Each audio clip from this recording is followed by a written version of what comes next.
Welcome to the Cycling Demystified 12 Days of Bike Fitting.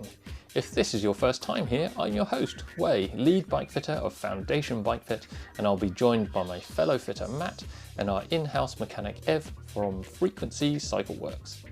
2024 has been an amazing year for the podcast, and as we near the end of the year, we wanted to create a little something extra to say thanks to all of you for listening, for your feedback and for all of your support. So what we've done is asked bike fitters from around the world and friends of the podcast to contribute an actionable bike fit tip to help you find even more comfort, efficiency and performance in 2025. Each day in the lead up till Christmas, we will play one tip and then the team and I will explore each tip in a bit more detail so you can get the most from all these nuggets of gold. Welcome to day 3 with Colin Norris of APB Works. Hi, Wei, Matt. It's Colin from APB Coaching. My top tip, which sounds very obvious, is once you've had your bike fit, ride the bike outside to get some real feedback. We often see a lot of our athletes based in London. They get their bike fit, they go home on the home trainer, and then they say they can easily sustain the position. When we all know that it's slightly different on the road. There's more of a stability element, more of a balance element. You've got to deal with terrain. So we just really encourage people that once they've got their fit, to test that bike outside and give yourself time. You know, it takes hours to mold the body into the new position. So have patience with that process and enjoy. Cool. Nice tip from Colin, and one that's particularly relevant to this time of year. We're in winter and everyone's dragging out the turbo trainers and indoor bikes. There's definitely going to be a lot of indoor riding going on. You guys going to be riding outside this year, this winter? Got no choice, have to get to work. Yeah. Or do you change the kind of riding that you do? More... I think I think a lot of people spend a little bit more time doing off-road riding. Yeah. Purely because you've got an off-road bike that's more likely to get dirty and stay dirty. Nobody needs to be cleaning their fancy road bike every time they go out. And also the roads can get a little bit more treacherous, a bit slippy. Whereas if you're riding off-road, really good for your control skills. And you're expecting to not always have a maximum level of grip when you're off-road. Yeah. Whereas on a road bike can come out of nowhere sometimes and surprise you, and that can be your winter training over. I think you hit the nail on the head with the word skill. And bike riding is a skill that is to be learnt, and it is a skill that needs to be mastered outdoors, because there's so many other elements that happen outdoors that you can't experience indoors: wind, rain, gravity, balance, road conditions, other people. There's just more happening. And so, like a bike fit is just part of your riding experience and creating that experience for you. But the bike doesn't ride itself. So you need to go out and understand how the bike works, how the physics of the bike works, to get the most out of it. I think this is especially relevant if you're riding a time trial bike as well. Yeah. Just because that tip came from Colin. Mostly he's dealing with people that ride time trial bikes. Yeah. But triathletes riding time trial bikes. Yes, that is also a thing. Yeah. But yeah, your time trial bike will handle vastly differently to your drop bar bike, whether it's a road bike or a gravel bike, whatever it is.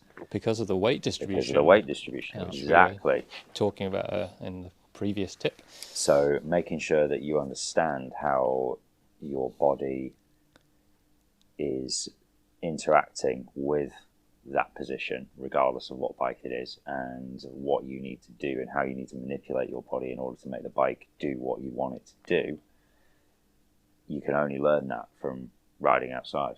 I remember when I was a lot younger and a lot more keen, we'd go out into Kent on our time trial bikes every weekend. Insanity. Riding the Pilgrim's Way, moonscape that is the Pilgrim's Way. My goodness. We had a set route around Hever Castle and down through the Ashdown Forest and round Seven Oaks and Tunbridge, 120 odd K. And that's where I learned to ride a time trial bike, not on the turbo trainer. So, but yeah, like I said, bike riding is a skill, and that skill needs to be practiced and practiced and practiced in order for you to be comfortable and confident Yeah. on your bike. So all within the realms of safety, obviously. Like, you know, if it's freezing and there's ice everywhere, don't ride your bike outside. But Han Solo said it best, don't get cocky. yeah, you know, be sensible. But, you know, there'll be some places where you can ride outside safely. So there's a few places in London that are relatively safe-ish. Like, well, Fellet Park being one. Fellet Park, yeah. We're very lucky to have an outdoor circuit that is very well kept and traffic-free.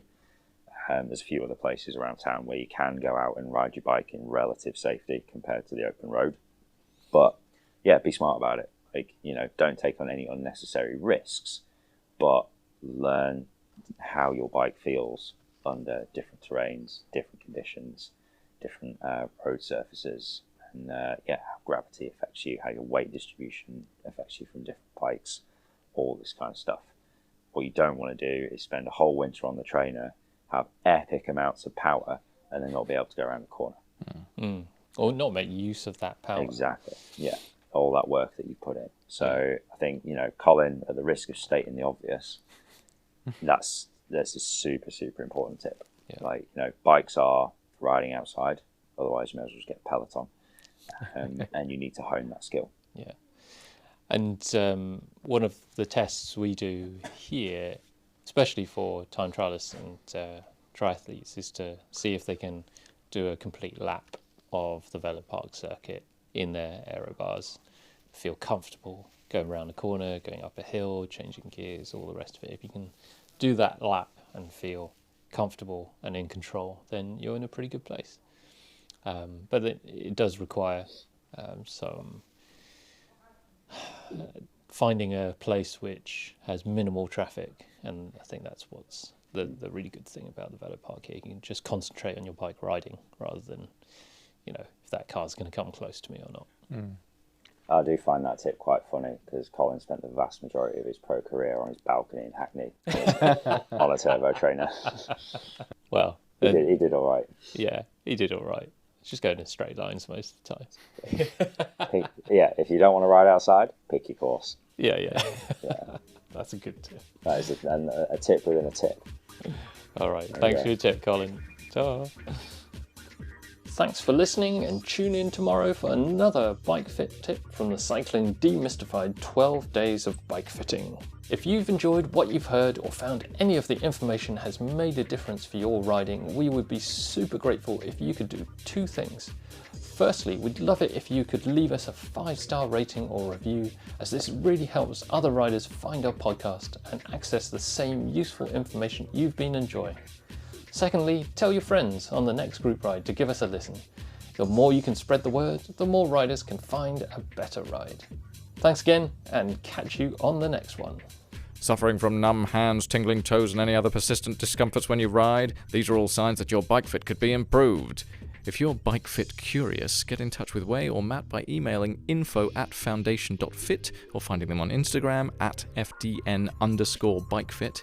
Finally, for all your bike servicing needs, custom dream bike or hand-built wheels, go to www.frequencycycleworks.com or find me on Instagram @frequencycycleworks. Until next time, keep on spinning.